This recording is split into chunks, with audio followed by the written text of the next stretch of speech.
Okay, so all right, so we're going to get started.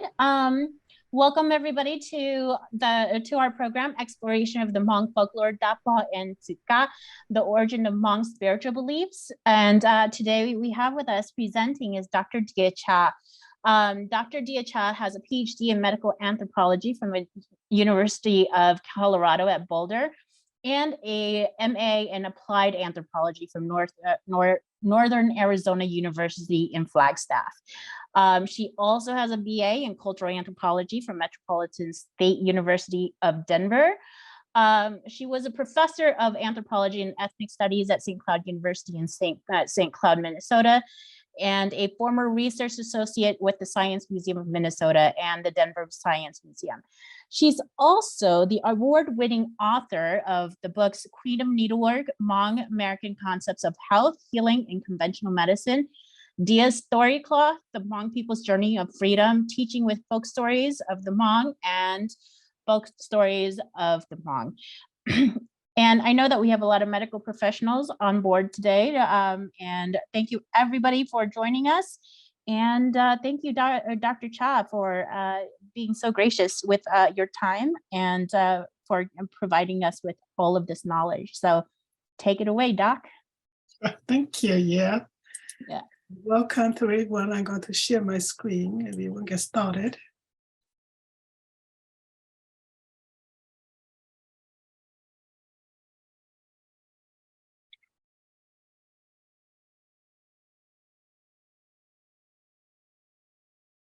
I will talk about the Dab Pog couple, the house spirit, the God. Can you all hear me loud and clear?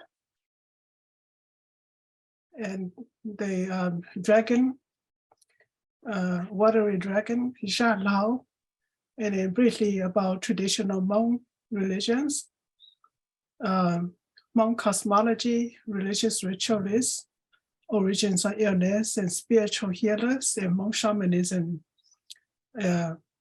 The time permit, I will cover all these topics. Now, before I start, I'd like to point out that Hmong are very heterogeneous.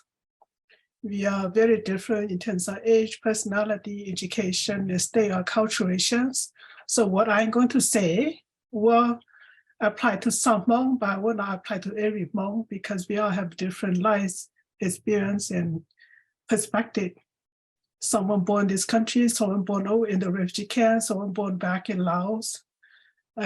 Some, speak very fluent English, some do not. Some are very well educated, the advanced degree, some never go to college or attend any school. And some Hmong still maintain the animist religions, others have become Christians and other world religions. Some Hmong prefer to shamans instead of doctor or conventional medicine. Some Hmong use only herbal medicine, spiritual treatments. And we have Hmong, again, Hmong do not like to be stereotyped or treated as second-class citizen. About 60% of Hmong Americans still maintain the traditional Hmong animist religions, while the other 40% have a majority become Christians and other world religions. So keep this in mind as a, so some of the story of the lecture that I'm going to tell may some Hmong know about it, some Hmong have no clues, have no knowledge of, or no awareness of.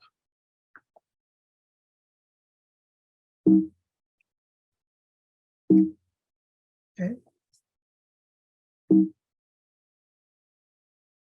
Okay, it doesn't move now. I think your presentation is stuck. It got stuck? Yeah, your presentation. So what does that mean? I think you try opening it again. Okay. Yeah, close it and open it again.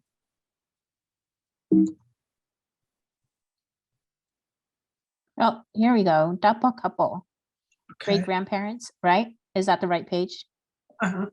So the Dab Pog couple is known as all this because Hmong do not have a written record, and it's passed down orally. So different Hmong in different regions in different country use different terms to refer to one super entity. What in the Western world Christian we call God.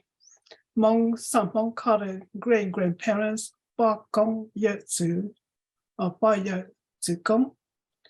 And some call kings of heaven, Hua Tai Du. Some call Lord of the sky, Va Ju or Jun Du. Some call it master or Du Shao.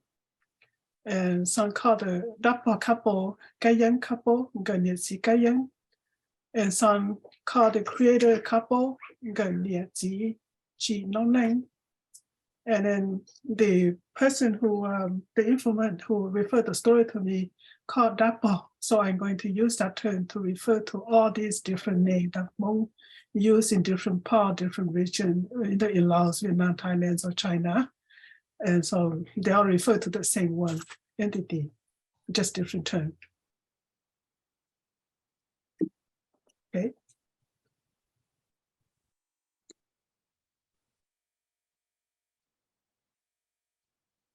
Okay. No, I don't know where I am now.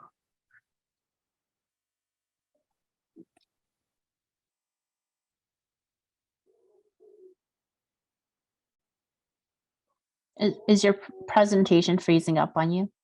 Yeah, I think so. And I'm not sure. Is it the internet or? I'm not sure. Okay. So, because I cannot see. You are on page Dab Pog couple when Hmong youth openly express interest in opposite sex. Mm-hmm. Okay. Yeah, I think that's along the way. I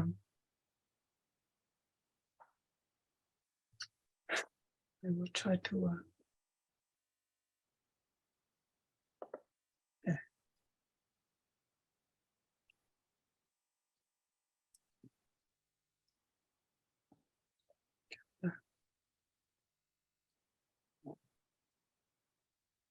I think if you present it that way, it'll be fine too. Yeah. Everybody can see the slides.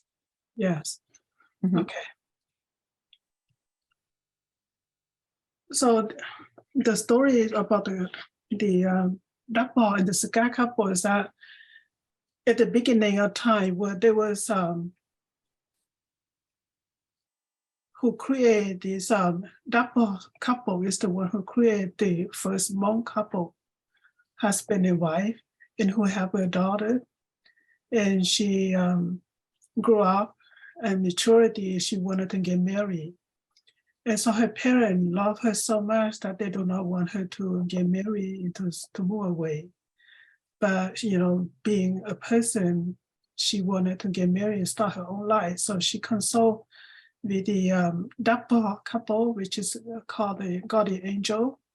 That would be more like in the Western world, we call guardian angel, who watch over her, protect her, and guide her. And then the Xwb couple is the one who watch over the house and all family members and turns out their health and the well-beings and any kind of access that they have, the family have. And the Xwb is dealing protecting the soul, all the members in the household, where the Dab Pog is for individuals or soul. And so she talked to her parents who do not want her to get married, to move away. And so she talked to the Dab Pog couple, and the Dab Pog couple said, you know, we bring you into this world, and our job is to guide you, protect you. But you have to talk to the Xwb couple, who is really the one in charge of this whole house. And so she go and talk to the Xwb, and the Xwb finally agree with her that if she really wants and that's what she's ready for, then they will help her. And so they decided to which night she's going to sneak out to elope with her, the man of her life.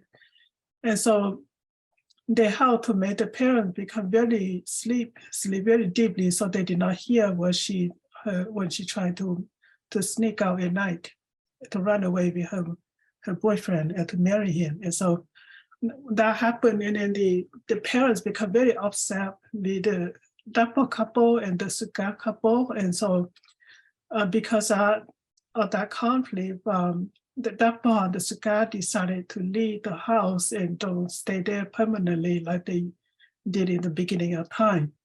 And so they say that they will come to the Dab Pog will come to help only when it's called.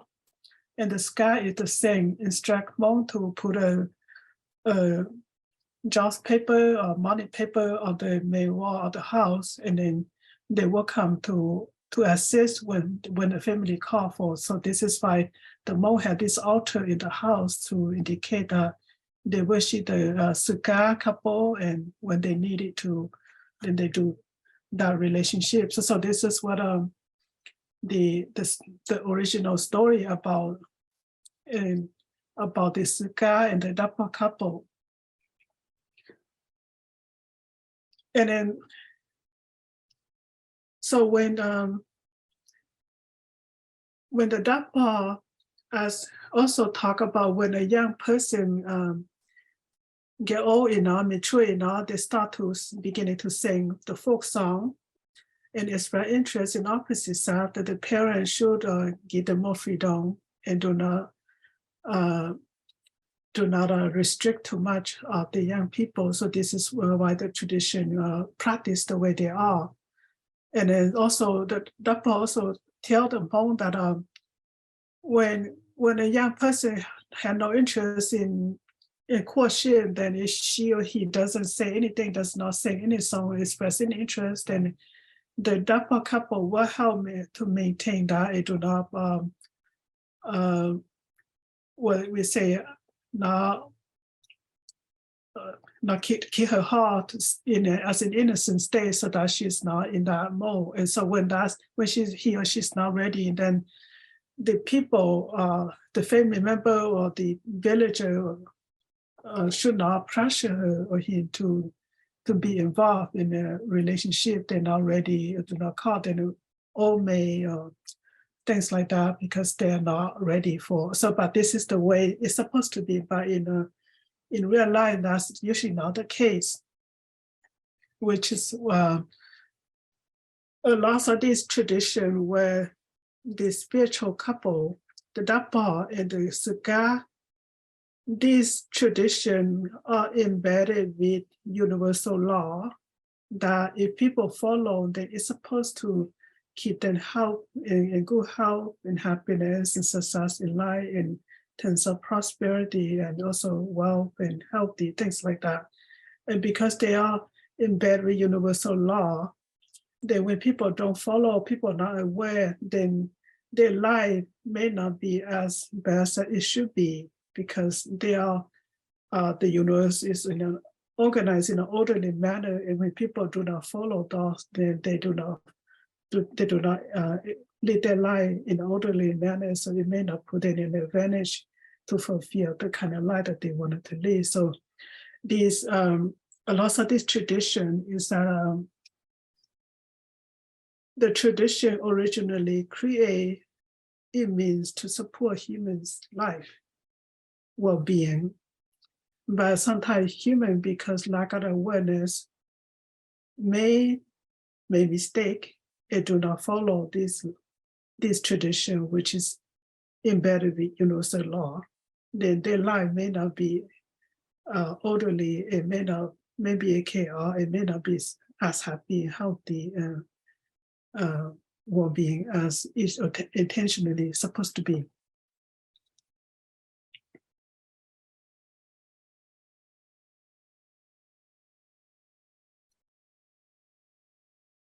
And because of this, the Dab Pog couple also instruct the healer to initiate healing ritual by saying, where in Hmong they call before they start any kind of healing, especially the spiritual healing ritual, they start in this manner. They will express this way before they start, and then they will start to chant by following this way. So this is why the shaman and the spiritual healer always start with this kind of phrase when they start the ritual.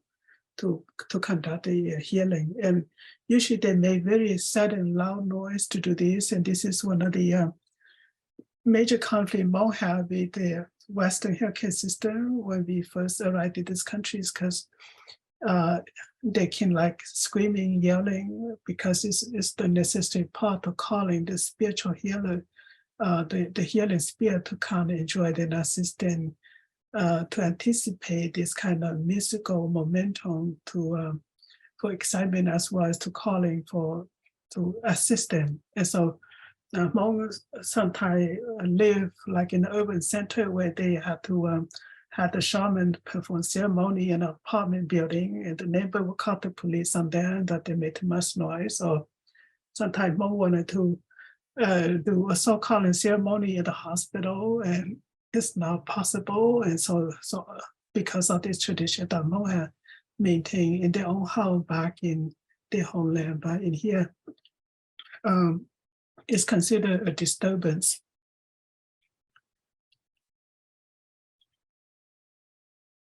And so whenever the Hmong perform this ceremony, then the Dab Pog couple will hear this calling, and the Dab Pog will come back to be a person with them. It will do what they can to assist and to protect them, giving them whatever they need. And so these are the spirit. This is why Hmong called, so that they will come and help Hmong in this particular time of need.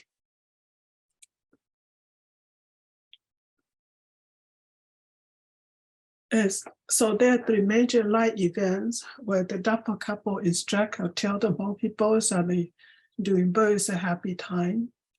And when a baby was born, after 3 days, the parents and the family will perform the so-called plig. And then during this plig, they also tie, string on the child's wrist for blessing. They will prepare a meal, have our family enjoy, and they also, part of this ritual, they inform the Suka, the house spirit, to that we have a new baby, a new family member, and so this is the name we give it to him or her. And you need to watch over this person in addition to all the family who already live here to protect, her and guys. And so this is why they have the ceremony. And so when they tie the string on the wrist, that people also say lots of very nice blessing word, and that also help to keep the health of the baby. And then when a child grow up, become mature, and wanted to get married, so marriage is also a happy time.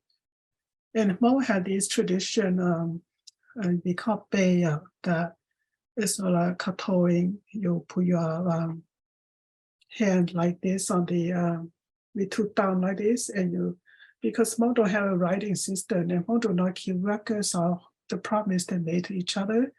So they when they do this, they put it down like this and kneel down under the ground, and they kneel down and then bow their head. Originally, that was supposed to a promise to the sky and to the land, that this is the promise I make, that you have come and helped me. I promise to do what I can to reciprocate that for you when you need it. In terms of the couple, when the man is the one who do the katoing, then he's promising to the land and the sky that he loved this woman, and he going to marry her for life and love her, treat her with respect, with honor. And that's just what he is making the promise. And so Hmong had this belief that the sky is too high ahead. The sky cannot do much for you, but the land is where you walk on, you touch every day, every move. And the land can, when you promise the land can support you so that you live a wonderful, healthy, happy life. Or if you don't keep your promise, the land can easily pull you down. And you will not be able to, if you are not keeping your promise, then you may not be as healthy or as happy, as successful as you wanted to, if the land does not support you, because you do not live your life in according to this tradition or the universal law. So this is a lot of Hmong today do this Bay or Katori, but do not understand the meaning of this. So this is why they had the tradition originally. And then during the Hmong wedding, they travel from the bride's parent house to the groom's parent house, or from the groom's parent house to the bride's parent house during the ritual. They always pack a lunch, and no matter how close to each other, they have to make it somewhere at halfway. They have to stop and eat lunch, and they do that so that they can have getting to the Dab Pog couple story during the lunch. To think that Dab Pog said that you bring the soul of this child from heaven into the parents, and now this child have grow up and become an adult and started his or her new life and come and bless with. And so we had this soul to thank you and for you to come and look up, see, make sure. Won't believe that this Dab Pog couple keep a record of everyone, our life. If they come, they see the couple happy and well dressed and seems to be in the right manners, ready for life together, then they will get them blessing. And if they're not happy, one of them is not happy, then the Dab Pog couple is not going to get their full blessing. That means the marriage may not be as happy, successful, or healthy as it should be. And so one of the Hmong tradition today in terms of wedding, because Hmong do not have a written record or any of this, so everything is passed on orally, and the person who maintain or carry this tradition, if they have wisdom, and they were trained by someone who had wisdom, and they will maintain this tradition according to what originally taught. But lots of Hmong people today get sort of like sidestep or do not follow this tradition accordingly. So they could be abusive in terms of sometimes intentionally, sometimes lack of awareness in terms of drinking alcohol excessively. And so they put to force the groom to drink a lot of alcohol that he passed out during the wedding. And he could not really concentrate, so they had to find another person, another man to replace him. And so when he go home with the bride from the bride's parents' family, go back to his home, and he'll be so drunk that he's look very terrible shape. And so they will have to have this ritual, the lunch ritual again. And then the two marriage negotiators will invite the Dab Pog couple again to come and check out the Needlework couple. But then if he's not in a good shape and he looks, sick and mad to prepare for his life, then the Dab Pog couple is not going to bless the couple. And I mean, these young brides is already a widow or a divorce because they do not get the blessing. Again, this is what a lot of Hmong do not know about, and some Hmong still force the groom to drink a lot of alcohol.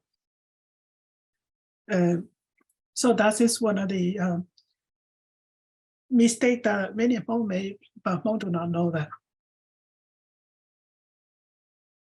Okay, so I talk about that, and then there is the life event that is very sad. So a lot of the funeral ritual, because we live our life with family member and we attach them, and when they die, and we lost a sense of loss. So it's very sad, and so this is why we have all this ritual performed to help grieve the people that we lost as a communal grief, and that's how to deal with this the loss.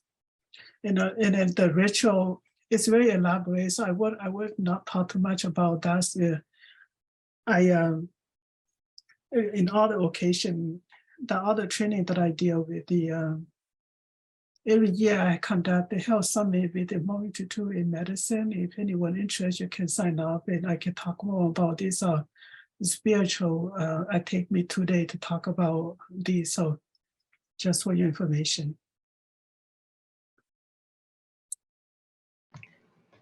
Maybe Dr. Cha, you could put something about that in the chat at the end before we're done. Okay, sure. Now we talk about the house spirits. So the most important thing about the Dab Pog couple story is that they are the one who bring the soul, Jubilee, from heaven to the parent to the Hmong parents before a child is conceived. And so the Dab Pog spear and the cigar or spear who are omnipresent, they're 100% present at all time at the same time at this place. This is what spirit is. And so they can be anywhere at the same time. And so they watch over the person's life and observe them. And so when they Hmong believe that each person was born with a mandate of life, like a visa that when we're going to travel to in a foreign country, if we come here as a journey to live our life on earth, we have a mandate of life. And the mandate of life have an expiration date. And so when a person live a full life, it's time to die or to go back, then the cigar will come back to take the spirit of the soul back to the to heaven, so to the land of the ancestor. So this is the role where the Dab Pog couple play in a person's life. Now the cigar is a household spirit. The Hmong believe that, and I have here is different Hmong decorated differently according to their artistic skill and how they like it to. Some just put a very simple joss paper, usually in the Hmong house in back in Laos or Thailand or Vietnam or China. They had their own house to be a certain way, but the main wall across from the main door is considered whole black. So usually the cigar is always hang there in that wall. It's considered sacred.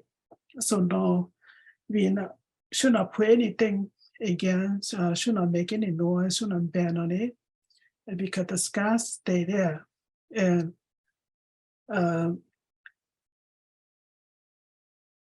yeah, so when you enter a Hmong house, you see this.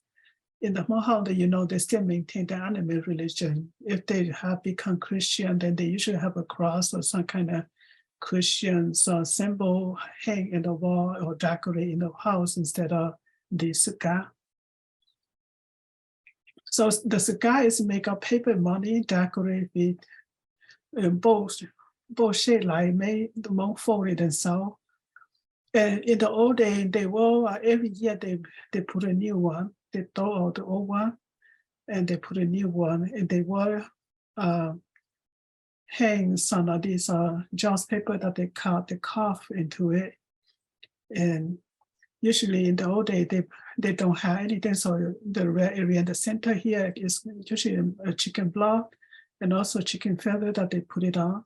But today, because there's a lot of ornamented joss paper that they can buy from the Asian store, so they don't have to do that anymore. They have all the red color that they need, so they don't use the chicken blood, chicken feather anymore, but this is how they usually decorate it.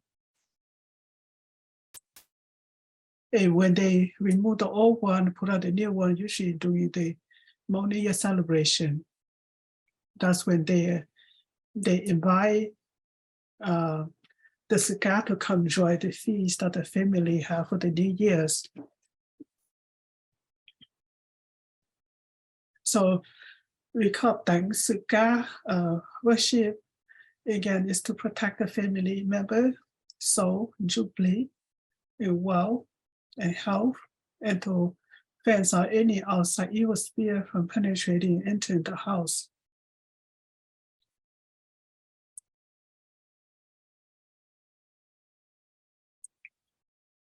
And sometimes you will see two altars, one bigger, one smaller. And this consists of the house spear altar, cigar, and then the herbal spear altar, we call that. Usually when they have an herbalist in the house, then you will see two like this in front of the wall. And this signify that you have both a shaman as well as an herbalist in the house.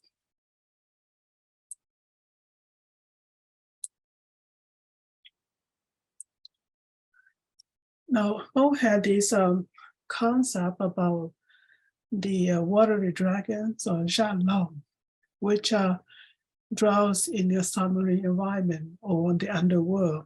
So we have human live in this world. We have the spirit who live. There are two different dimensions. They operate with their Xwb. That consists of the spirit, good spirit, super force, supernatural force that's all good. The spirit that is considered evil or bad live in another dimension, which is in darkness, totally dark. So Hmong believe that people who commit serious crime like murder, people who kill other people, automatically go into the dark world. But people who do good well, who live a good life, when they die, they journey to the land of the ancestor where this is light. But the Shan Lao, the dragon, were under the water. They were also had light, but they live just like us. They have everything that we have. It's just they live under the water. So the dragons, the Shan Lao, control nature, such as rain, storms, lightning, and winds, and fire, things like that. And so because of the dispute that the first Hmong daughter marriage, because no one really can validate whether that marriage is valid or not. So the case will go all the way to the Shan Lao, the dragon. So eventually the dragon had to come out and make it validate that. So when he came, he bring an umbrella, and he said that to make this wedding to validate this wedding. So that's why today every Hmong wedding they always carry this black umbrella with the string tied like this. And so whenever you see a man walking around with this umbrella, then we know that he's engaged in a marriage negotiation or ritual. So this is why they have this tradition, because we call Sha Lao, because Sha Chong, because the dragon is the first one who initiated this ritual and who sang the very first wedding folk song.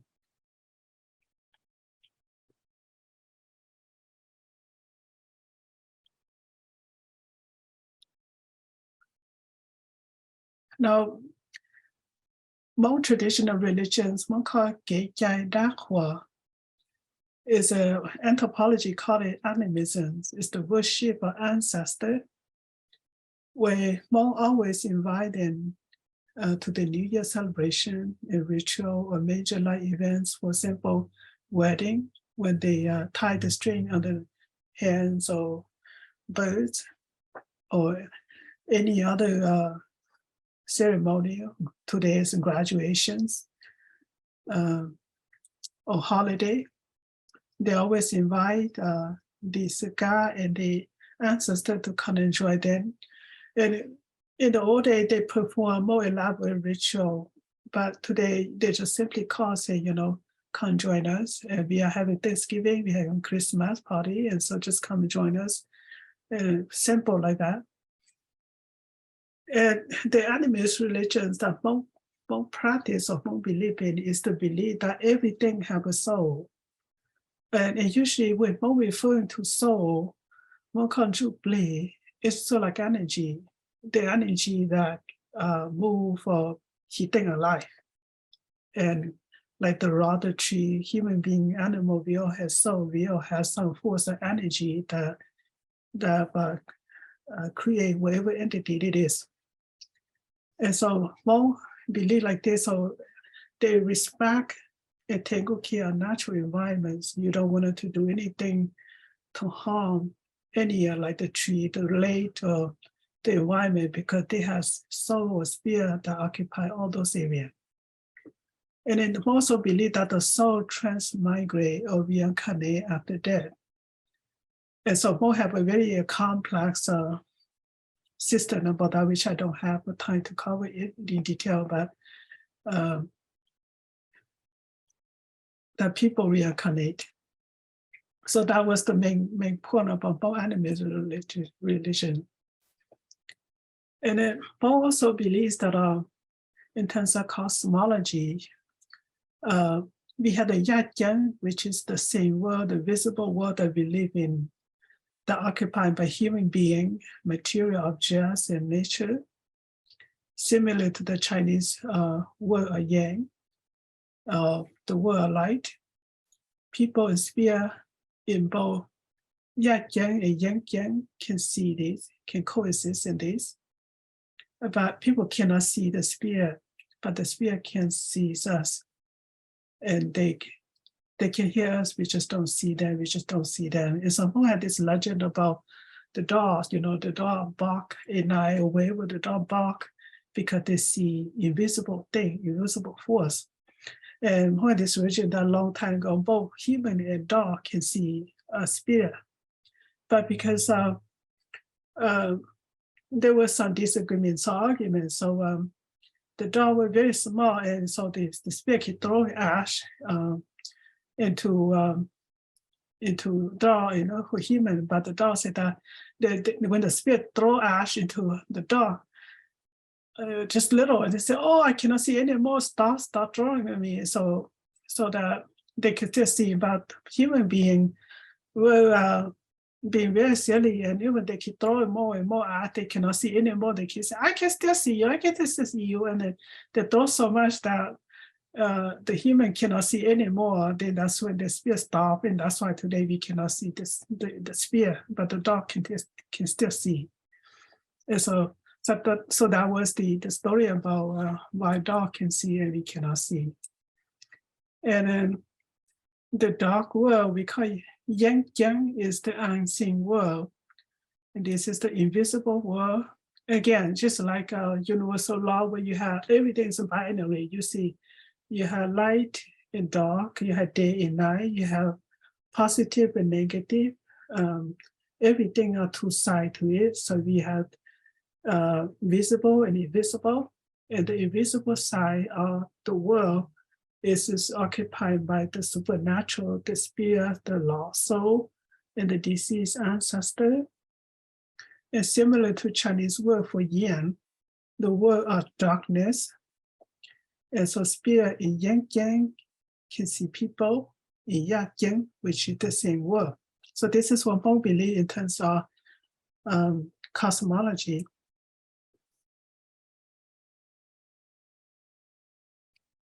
So Hmong distinguish a shaman from a ritualist performing. Hmong call Dag Pog is a religious ritualist. A religious ritualist can be learned. You can learn any of this ritual. Mostly men do perform this ritual. It must be learned or trained. Any Hmong man can learn to become a ritualist. And a man can learn as many rituals as he like, and can perform many rituals.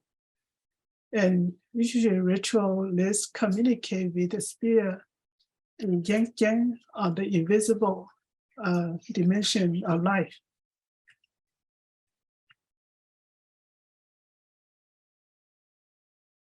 And so to maintain good health, Hmong believe that all soul must remain in harmony with the body. If one or more soul leave the body, the person will fall ill.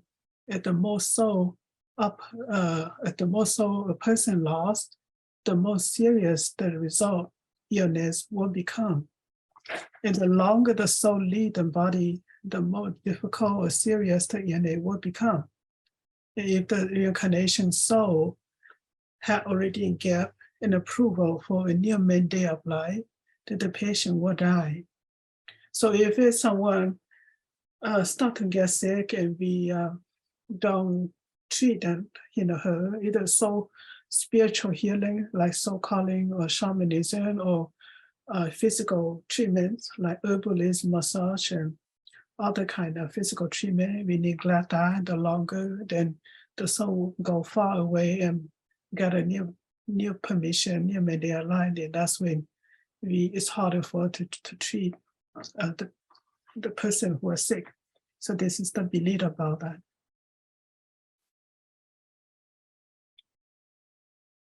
In terms of preventive practice, spear or jubilee mobily occupy the top heads of the person. And again, so this is why one of the difficulty Hmong have when we first come here is back in Asia, Hmong never touch a person's head, especially the top. Hmong believe that the spear occupied the top head. And so they never touch a person's part by the head. So it's considered rude and also dangerous to do that. Because the spearman get frightened and lead the persons or fall down. And one should not engage in scary activity. So spear will not be frightened and run away or fall down, like riding a roller coaster, or go to scary places. Or you have to be careful to not fall down. And we should not yell, scowl, or belittle others, such as should scare the soul away or shock them or cause soul to fall down, which can lead to illness or feeling sad and depressed. So nasty work or curse or frightening, like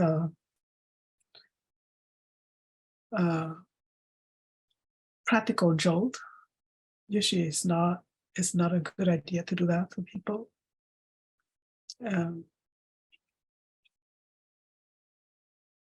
Or putting them down, say something hurtful. And usually Hmong had this practice of, especially children, young children, when they go, parents take the children to some place that is not their home, either to the park or other people's home. They should, when leaving the place, the parents should call the name of the child, like Andrew or Mary. Let's go home, so that the soul know that they are going home, and so they will not stay behind. It's usually many Hmong children, even in this country, when the parents fail to do that and they got home at night, the child will continue to cry and cry. They could not figure out what to do. If they know, then they just go open the front door and call the child's name and say that, oh, we forgot to call you to come, so let's come home. If they do that, then the child start crying because the soul may be staying behind or lost and don't know where to find the child. That's why they cry. So this is the belief. And so always call the children to return home whenever you take them away from your home.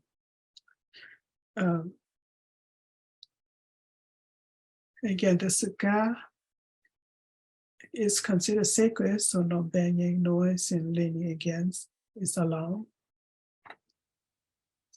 If you don't treat this properly, then it can make the family member sick.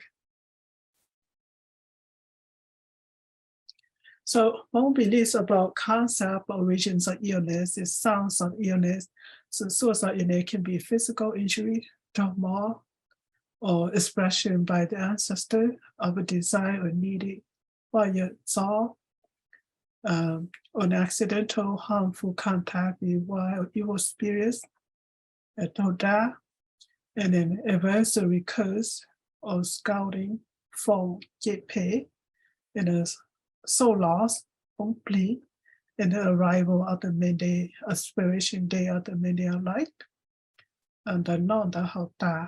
So these are the main cause for illness that Hmong believe in the old day.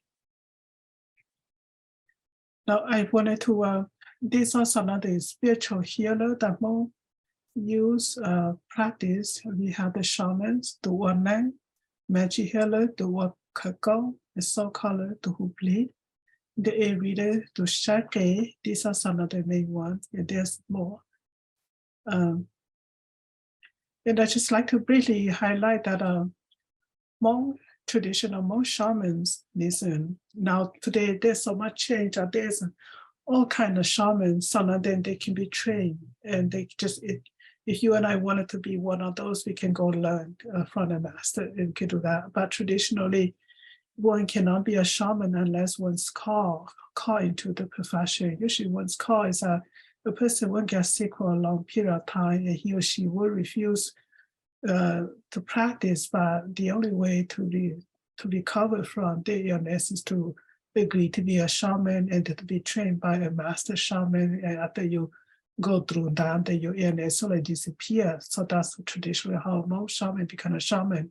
And both men and women can be shamans. And again, the shaman is an intermediate between the physical yang and the spiritual world, the yang. So they're able to symbolically travel into the both world and to bring the spirit back to be in harmony with the body. So the shaman deal with the prevention and the treatments of illness in terms of spiritual treatments. And so this is sort of represent a psychotherapeutic method of healing. Again, Hmong shamanism is not among traditional religions. It's mostly for treatment, for treating illness. And usually a shaman's chanting and weighing, it's sort of like a wealth, and then they'll go into a trance stage. And the shaman perform a very elaborate ceremony. The shaman communicate and bargain with the spirit. So that is how they go about treatment. They have tools, accessories that they use to create that kind of momentum for the ritual to perform. So I think that's all I have. So we can go for question, and what time for on the chat for. Yeah, thank you so much, Dr. Cha. Does anybody have any questions? You can go ahead and type it in the chat. Okay.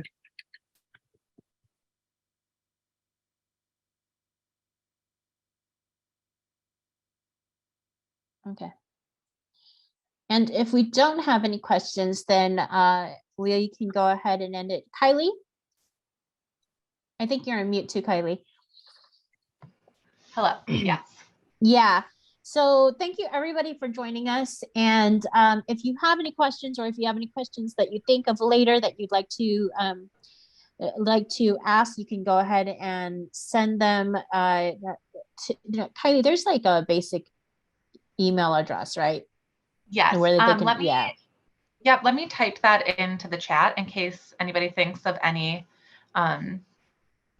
questions later. One moment. Right. And Dr. Cha, can you type in the information about your talk at Madison also, so that we can share that with everybody too? Yeah, I thought I might not have seen it. Okay.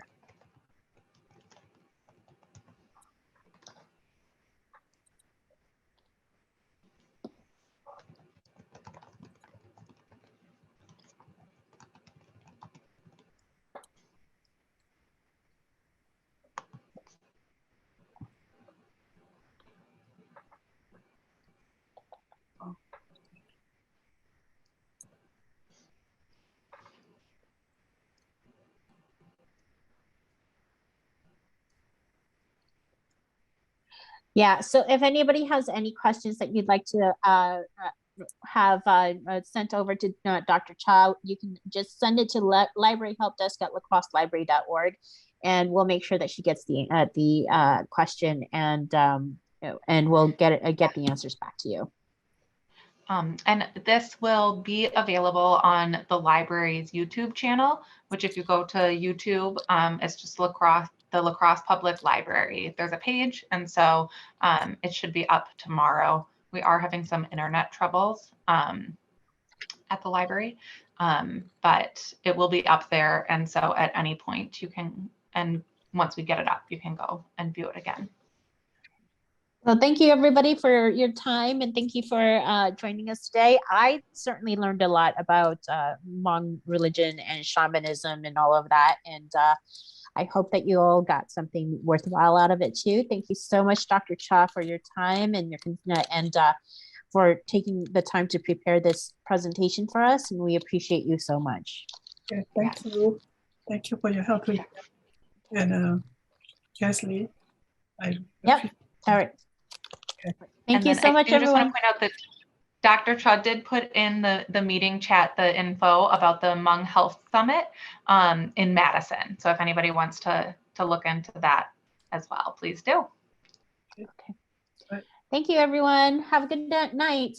Okay. Bye. Bye. Bye.